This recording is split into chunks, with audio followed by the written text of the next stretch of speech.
Everyone. Hello, my name is Yolanda. I'm from Brain Talking Therapies. I'm a psychological wellbeing practitioner. This is my colleague. My name is Deluction and I'm also one of the psychological wellbeing practitioner at Brand Talking Therapies. Yeah. So we've been asked here today just to provide a workshop on sleep, sleep hygiene to be precise. I think it's not too extensive. It's really some simple techniques to help improve sleep where possible. Just kindly ask that we respect each other in this workshop, allowing each other to share if we would like to. There's no expectation to do that, but I think it's much nicer if we're able to engage and share some information. Um, what else can we say? Everything, of course, will be confidential except for on the internet, so not so confidential. So please do keep that in mind. If you have any questions, let us know. But I think at the end we do have a section for some questions. I think many people already are familiar with our service. Usually, we also spend some time at the end just telling you about our service. But do let us know if there's anything else that you would like to know. But yeah, we're going to make a start now. Okay. So what is sleep? So sleep is basically a natural recurring state of mind and body that's essential to maintaining a healthy mind and body. So it can affect the way we look, how we feel, how we perform on a daily basis, and it can have a major impact on our quality of life as well. So in terms of sleep, there is a cycle that happens, and typically in a night's sleep, you would have about 4 to 5 cycles. And each cycle contains about 5 stages, and that's what determines the quality of your sleep. So the stages of sleep is now kind of broken up into 5 stages. So the first one is the very first 5 to 15 minutes of when you are sleeping, and that's when you're typically the very light sleeper. You can almost hear everything that's around you, you know what's going on, you're awake, but you're not technically. And you may have even that sense of falling, which is very common. The second stage is after the next 5 to 15 minutes of your sleep. So that's where your light sleep still, but your body temperature starts to drop and your heart rate also starts to slow down. And eventually the next 5 to 15 minutes, that's where you have the slow wave sleep. And this is where your body starts to repair itself. And then the last stage is the 10 minutes in the first cycle up to an hour in subsequent cycles where dreaming can happen, brain activity similar to waking levels, rapid eye movement sleep, which is known as REM sleep as well. Can I ask if anybody is familiar with that cycle of sleep and those multiple stages? No? Yeah, okay. I saw you taking a picture of that. So I think it's nice to have that information. But okay. So when we think about sleep, a lot of you might have a lack of sleep or broken sleep, for example, and this is kind of a way to understand what's causing that lack of sleep or that vicious cycle of lack of sleep, I guess. So initially you have that poor sleep due to stress, pain or other triggers, and it's very common for depression, anxiety and stress to trigger that I can't fall asleep moment, or I'm laying awake, or I keep waking up moments. So initially when you have that trigger, you automatically have negative thoughts. So these thoughts could be, for example, I won't be able to cope if I don't get the 8 hours of sleep, I need to wake up early, I'm going to be too tired. And these are very self-critical thoughts. As soon as you have these thoughts, you have that anxiety and the worry, and it starts to bubble up, and you can feel it almost through your whole body, right? And then because of that, you're further unable to kind of fall asleep because you've just told yourself you have 8 hours. It's almost like a deadline you've just set yourself. And then when that happens, that's where you have habits and behavior, so activities intended to improve sleep, which makes things worse.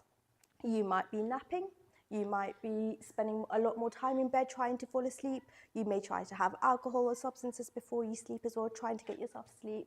You might be using your phone, trying to go for reels and Instagram, trying to get yourself to sleep, even watching boring movies and documentaries as well. And when that happens, what you're doing is you're actually keeping yourself awake even more, and then the cycle just continues again and again. Does that all make sense so far? Yeah. Okay.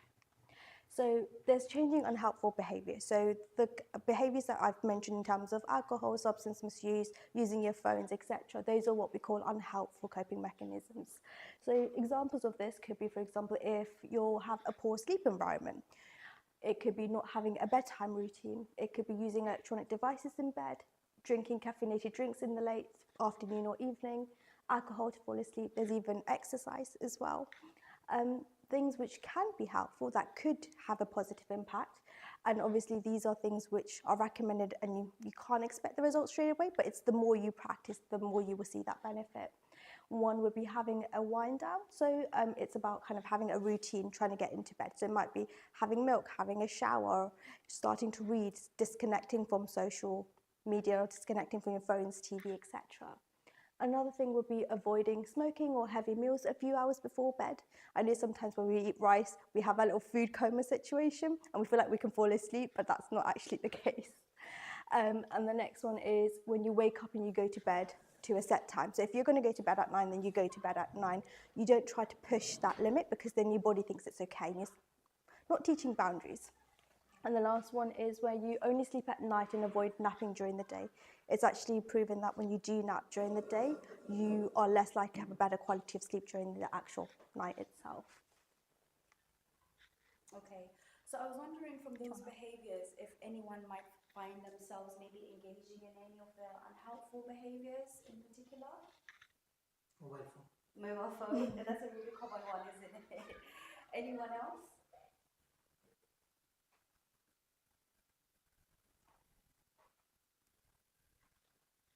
No? Okay. Okay, the mobile phone I think can be unhelpful because it produces something called like blue light, so that can actually help disrupt the hormonal balance that we need for sleep. And also it might be stimulating, it might be exciting, so that's not conducive, we know, to a sleep state. Anyone in particular engage in any helpful behaviors to help with sleep? Any nice routines? Probably too close to going to sleep. Sorry? Probably eat too close to going to sleep. Yeah, eating too close to sleep. Yep, that can be really unhelpful as well. Napping not good for you. No, Power nap something. no.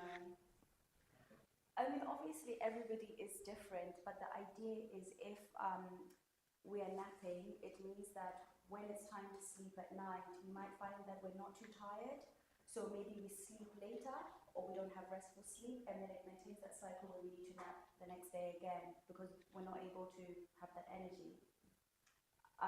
But everybody is different, but typically if you're having difficulties with sleep, we would advise for you to look at some of those unhelpful behaviors to see if they'll make a difference to the sleep. Having water before sleep also is an unhelpful because I have experienced it. Because if I have water, I have to get up during the night or washroom or something. Yes, exactly. And of course, you're disrupting the sleep as well because you're having to wake up. Yeah. But waking up during the sleep time is not too bad. It's how we're perceiving it and the behaviors we engage in, which I think later on we will find out about what we can do. Maybe if we are having to wake up at night, we're not able to go back to sleep, what we can do to help ourselves. But thank you guys for sharing. But yeah, so I think it's really important to have a look at our environment before we sleep. We really want to create a space that is conducive to rest. So one of the first things is the lighting. We don't want it to be too dark or too light. We need to make sure that the temperature is controlled in the bedroom. We're not too cold, we're not too hot. We know that when the temperature varies or when the weather varies, it can affect our sleep, especially in the summer. I think sometimes, like you said, mobile phones, TV. I know a lot of people might say that, you know, to fall asleep, I just put on something on the telly and then I fall asleep. But again, it's the blue light that's not going to be helpful to restful sleep. And noise, I think everybody can agree. Electronics. There's a lot of electronics when you have those LEDs everywhere. Yes. Yes, exactly. And also things like your phones or like having a watch in the room that can also disrupt sleep because you're constantly looking at the time. Like you were saying earlier, oh, I've only got so many hours until I have to be up. That won't be helpful to have those reminders in the bedroom as well. So this is what I was talking about earlier. You find that you're sleeping, but maybe you're waking up or you are trying to sleep, but you're not able to go to bed. So we say try this 20-minute rule. If you notice that you're going to bed, it's really difficult to sleep. After 20 minutes, instead of trying, why not get up and do something else?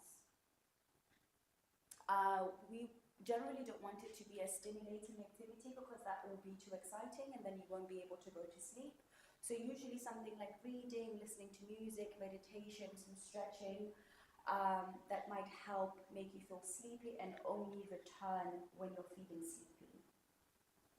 What does that sound like? Does that sound a little bit? Stretching. Yeah? The stretching will work. Yeah, so some like light relaxation stretching, not any vigorous activity, definitely not. So it's just the same as, you know, if you're reading, you don't want to be reading something that is going to be exciting and you're wanting to find out, okay, what's going to happen at the end of the page. You want something that's going to be a little bit of a bore in a way. But what do you think about this 20-minute rule? Does it seem realistic? Does it seem something that is doable?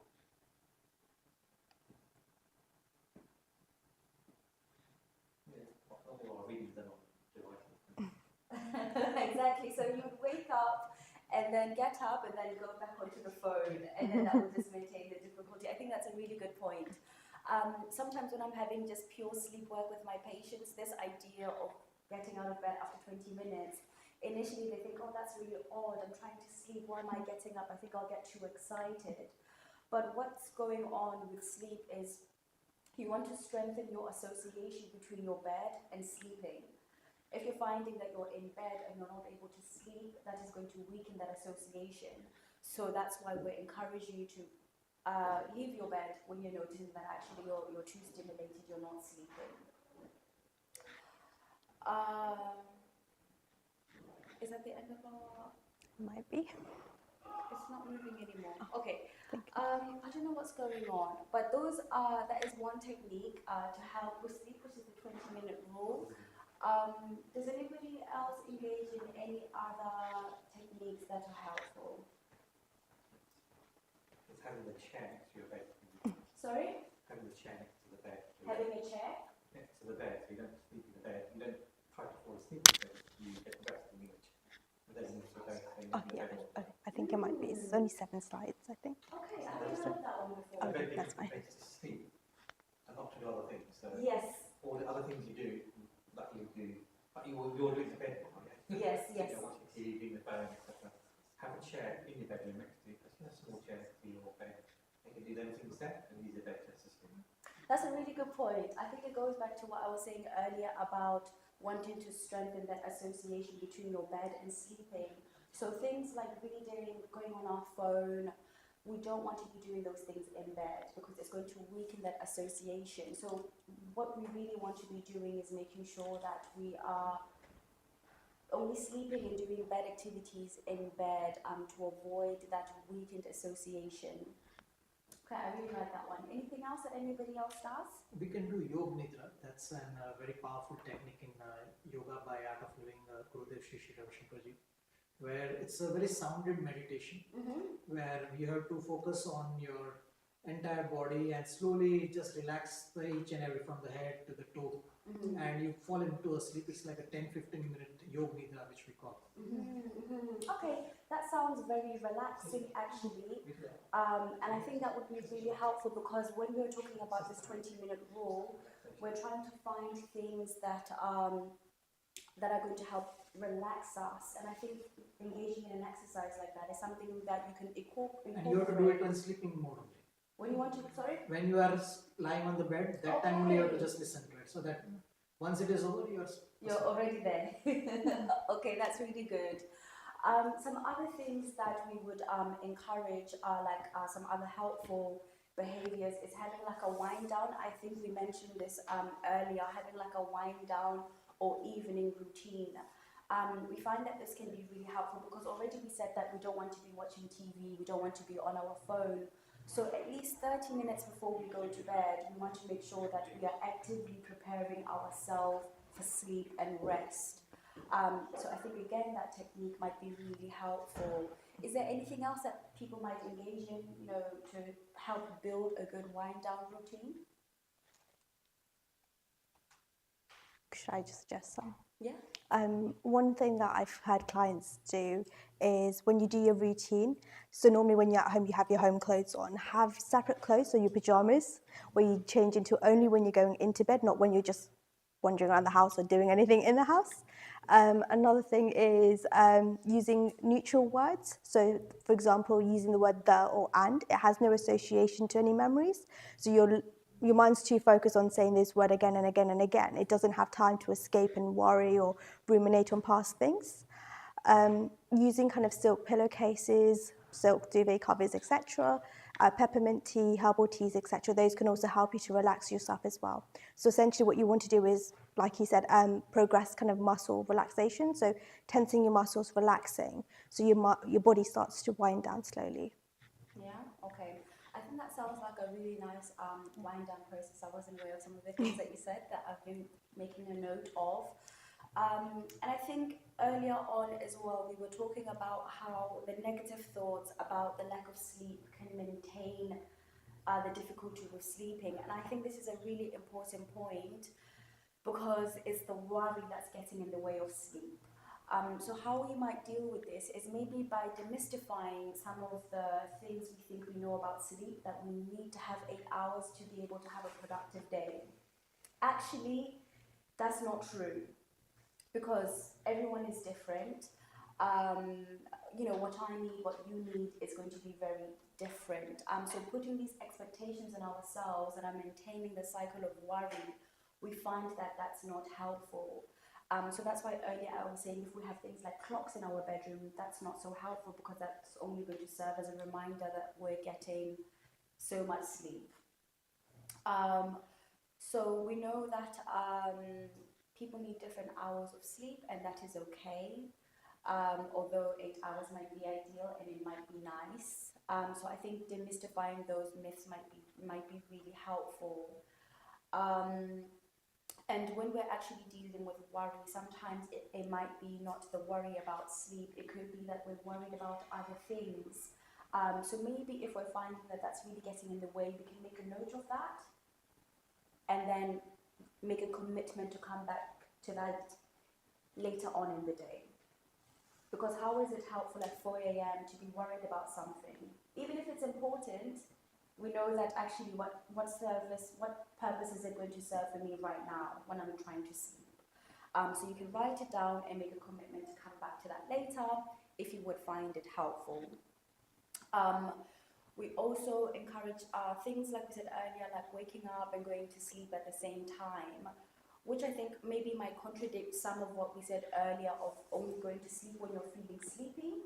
But I think if you have a routine, the body naturally gets used to that. It's the same when you're going to work. Every morning you're waking up at 6 o'clock in the morning, because you have to wake up at 6 o'clock in the morning. And at the weekend you don't have to wake up at 6 o'clock in the morning, but your body still wants you to be up. So the body, it does that, the brain does that. It gets used to certain patterns and behaviors. So if we can be consistent, we find that this would be really helpful. But these are just a couple of the, sleep hygiene techniques that we wanted to share with you. We hope that they have been helpful. What we urge you to do, if you're interested, is maybe try and introduce some of these techniques. Maybe not all of them at the same time, because we know that's not going to be helpful, but maybe if there's one thing from today you've thought, okay, maybe that's a good idea, I'll try it. We're not saying that it's going to work just like that. It might take some time. So maybe try it for 3 weeks, 4 weeks, be consistent, and we promise you will notice a difference to your sleep. Is there anything that you've taken away from the session today that we've discussed? I try the 20-minute. The 20-minute rule? Okay, that's good. I think that's a good one to try. Anything else? Not to nap. How do you feel about that one? I don't like that. That one can be really difficult, because I'm a victim of that one myself. So you will find initially that you are going to be tired in the day. That's going to be expected. So just make sure that you're really kind to yourself, you're looking after yourself, and avoiding anything that might be too dangerous. But I think that napping one, it can make a big difference. Historically, there's something called second sleep. Sorry? Historically, there's something called second sleep. Yeah. You have your first batch of people who are sleep, and you naturally wake up. You do something for 30 minutes, and then you get back to sleep as a second sleep. So you use that period between the sleep productively rather than just lying in bed. I haven't heard that before. Also, I mean, this is very important point, avoiding heavy meals a few hours before bed. Because that is what I've experienced coming after office, just having the dinner, and then after a few minutes just going to bed. So that's, either I need to cut down on the meal or have it little earlier before my going to bed. I think that's a good point. I mean, it's not helpful for sleep, it's not helpful for the digestion either. But I know that in our modern lives, you know, we're having so many things we're dealing with throughout the day. Sometimes it can be difficult to make these adjustments, but it's nice to hear already what you're thinking is possible and feasible in your day to day. Anything else? So going out to the day, so exposure to natural light in the daytime will facilitate your sleep at night. Yeah, that's good. I think I agree with that one. And it's also being active throughout the day as well. If we're exercising, we are stimulated throughout the day. It means that when we go to bed, we are tired. But we want to avoid, of course, any exercise or any strenuous activities before bedtime because we know that that might be too exciting for us. But yeah, those are just some techniques. Anybody have any questions about that? So if you're really worried when you get to sleep, a good technique is to write down your worries in a notepad leading next to your bed. Yes. To extract it from your head so it's not ruminating. And you put a piece of paper and it should calm your mind down. I agree with you. I think there's something so powerful about writing something down. And I don't know what it is, but I think psychologically it has been shown that committing our thoughts to paper is really therapeutic in itself. So I definitely agree with that. Is there anything you want to add? You could actually do the list paper writing with your to-do list as well. Sometimes in the middle of the night, you'd be like, oh yeah, I've got an appointment or I need to go get the groceries. Write it down on the piece of paper so then the next day you know it's already there and you won't forget it. So it gives you that reassurance when you are going back to bed. Yeah. Also, like breathing techniques, like taking deep breaths when you get worrying thoughts during the night and you are not able to sleep, may help to calm down and get a good sleep. Just take this box breathing and all, just continuous breathing and breathe out. That's really good. I agree. I was going to ask you, are there any particular breathing exercises? And then you mentioned box breathing, which is a really good one. Any other breathing techniques that you think might be helpful? We have this Anulom Vilom also, which we use, is also known as cross nostril breathing, where you breathe from the left, hold it and release it from the right. Then breathe in from right, exhale from the left. Okay.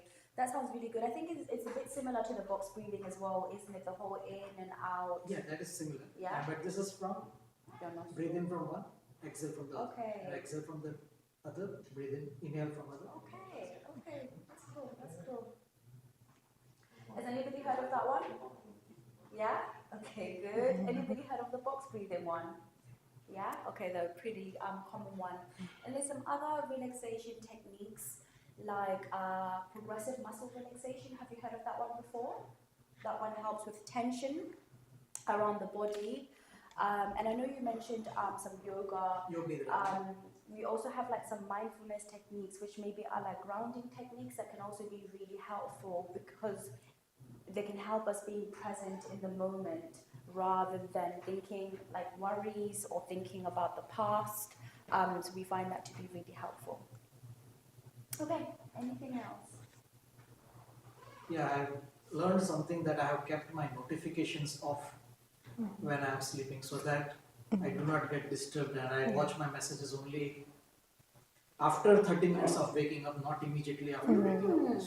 Really disciplined.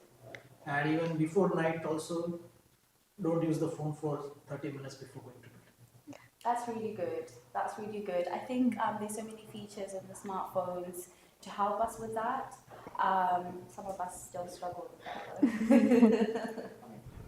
On the converse side, there's 3 or 4 apps that can help you with sleeping as well. Yes. So there's things like Calm, which help you with breathing. There's Sleep Sounds app, which will help you name natural noises on when you go to sleep. Yes, those calming noises like waterfall or things like that. I In like my those. office, they introduced there is an app also known as Thrive, which is a very interesting app for it is by the government itself, and it includes the techniques for all the relaxation and removing stress, anxiety, worries, everything. Okay, it's right. Free app. It's a free app. Thrive. Okay, go ahead. Sounds cool. Sounds cool. But I think you guys have shared a lot of information with us as well, which has been really nice, and you've contributed and engaged really well. I think, like I said, you know about our service, you know where to find us, but we have like some patients, we can help them with sleep within maybe treatment for depression or anxiety. We can look at things like keeping a sleep diary. So we ask you, maybe when you come to us, you tell us that you're having a sleep problem, we will ask you to start writing down the time you're going to sleep, the time you're waking up, when are you drinking coffee, when are you exercising, are you napping? So we'll ask you all of that information, and then we will look at that in our sessions, or we can have entirely 4 to 6 sessions just on sleep. So there is a lot that can be done.